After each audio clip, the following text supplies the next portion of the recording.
Assalamualaikum warahmatullahi wabarakatuh.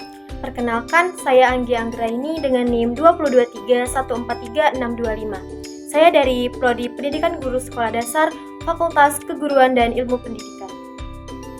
Sebelumnya yang saya hormati Bapak Dr. Haji Hendra Wijaya, Sarjana Agama Magister Pendidikan Islam. Baiklah, di sini saya akan membahas materi mengenai pendidikan Pancasila. Materi pertama yaitu mendeskripsikan berbagai sistem etika politik dan ideologi-ideologi besar dunia. Baiklah, di sini kita akan membahas dulu pengertian dari etika dan juga ideologi. Nah, etika itu pada dasarnya dapat diartikan sebagai suatu kesediaan jiwa seseorang untuk senantiasa patuh kepada seperangkat aturan-aturan kesusilaan. Sedangkan ideologi ini berarti kumpulan ide ataupun gagasan, pemahaman-pemahaman, pendapat-pendapat, ataupun pengalaman-pengalaman. Selanjutnya, ideologi di dunia. Ada 3 ideologi. Pertama, ideologi liberalis. Nah, ideologi liberalis ini adalah suatu ajaran yang diyakini kebenarannya untuk mengatur tingkah laku yang menonjolkan kebebasan individu. Yang kedua ada ideologi komunis. Ideologi komunis ini adalah suatu ajaran yang didasarkan atas paham sama rata maupun sama rasa dan telah diyakini kebenarannya. Yang ketiga ada ideologi Pancasila. Nah, ideologi Pancasila ini adalah suatu ajaran tersusun secara sistematis dan diyakini kebenarannya karena didasarkan pada nilai-nilai Pancasila.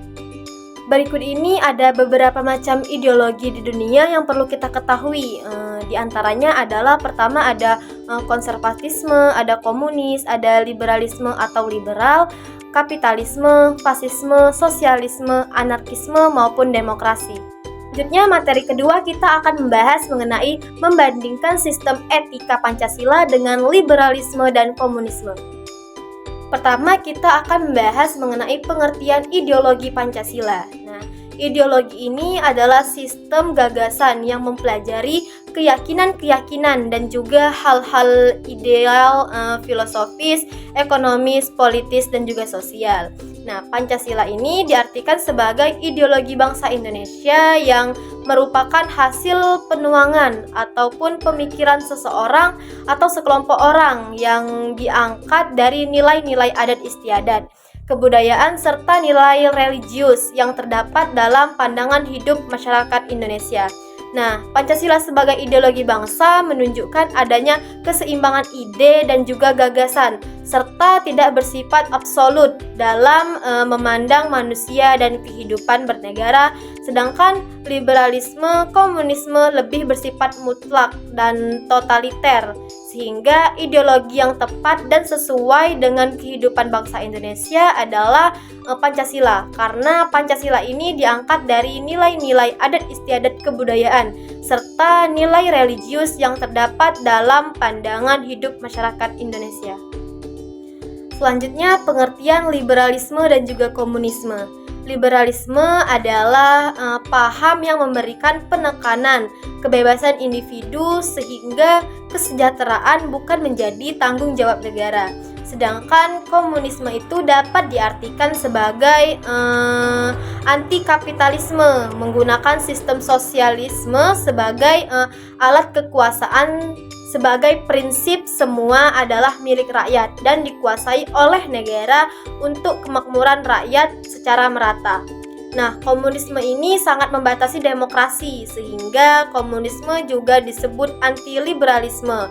Nah, dalam komunisme ini perubahan sosial hanya dimulai dari peran partai komunis. Jadi perubahan sosial itu dimulai dari buruh, namun pengorganisasian buruh hanya dapat berhasil jika bernaung di bawah dominasi partai. Selanjutnya di sini kita akan membahas mengenai perbedaan Pancasila dengan ideologi lain. Pertama dalam aspek hukum. Nah, liberalisme ini adalah demokrasi liberal, hukum untuk melindungi individu dalam politik dan mementingkan individu.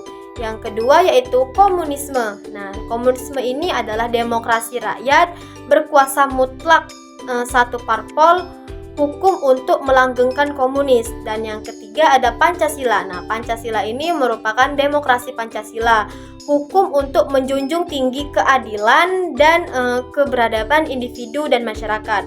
Nah, yang kedua dalam aspek ekonomi. Dalam aspek ekonomi ini, liberalisme itu adalah peran negara kecil, swasta mendominasi kapitalisme, monopolisme, dan persaingan bebas.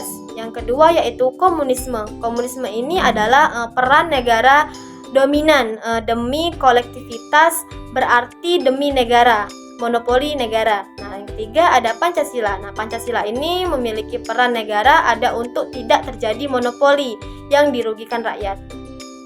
Selanjutnya ada dalam aspek agama. Nah, liberalisme ini adalah agama urusan pribadi, bebas beragama, bebas memilih agama, dan bebas tidak beragama.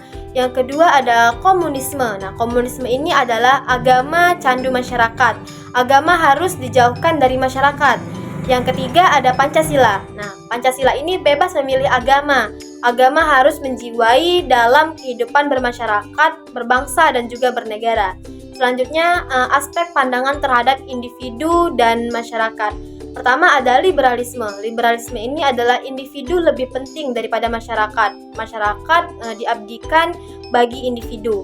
Yang kedua, komunisme. Nah, komunisme ini adalah individu tidak penting, masyarakat tidak penting, dan kolektivitas yang dibentuk negara lebih penting. Yang ketiga yaitu Pancasila. Pancasila ini merupakan individu diakui keberadaannya, masyarakat diakui keberadaannya, individu akan punya arti apabila hidup di tengah masyarakat. Selanjutnya materi ketiga yaitu menganalisis Pancasila sebagai ideologi terbuka. Pertama kita akan membahas dulu pengertian dari ideologi terbuka. Ideologi terbuka adalah ideologi yang memiliki keterbukaan dalam pelaksanaannya maupun pemaknaannya. Artinya, nilai-nilai dalam Pancasila itu dapat dikembangkan sesuai dengan dinamika kehidupan bangsa Indonesia dan juga tuntutan perkembangan zaman. Nah, Pancasila mengharuskan bangsanya untuk selalu menyadari situasi yang dihadapinya, terutama menghadapi globalisasi. Selanjutnya, Pancasila berwatak terbuka. Nah, Pancasila ini adalah pandangan hidup yang berakar pada kesadaran masyarakat Indonesia. Pancasila bukan impor dari luar negeri, bukan pula suatu ideologi yang dipikirkan oleh 1-2 orang pintar, melainkan milik masyarakat Indonesia sendiri sebagai kesadaran dan cita-cita moralnya. Nah, isi Pancasila ini tidak langsung operasional sebagaimana kita ketahui. Pancasila berisi hanya 5 nilai dasar. Nah, kelima nilai dasar itu berfungsi sebagai acuan penyelenggaraan negara. Pancasila juga bukan ideologi totaliter. Pancasila tidak dimaksud sebagai ideologi totaliter yang mengurusi segala segi kehidupan masyarakat, melainkan Pancasila ini adalah ideologi politik, sebuah pedoman hidup dalam bermasyarakat, bernegara, dan juga berbangsa. Nah, Pancasila juga menghargai pluralitas. Hal ini bisa kita lihat dalam sejarah perumusan Pancasila. Pancasila dicapai justru karena didorong oleh semangat untuk tetap menghargai pluralitas. Selanjutnya adalah materi terakhir yaitu materi keempat.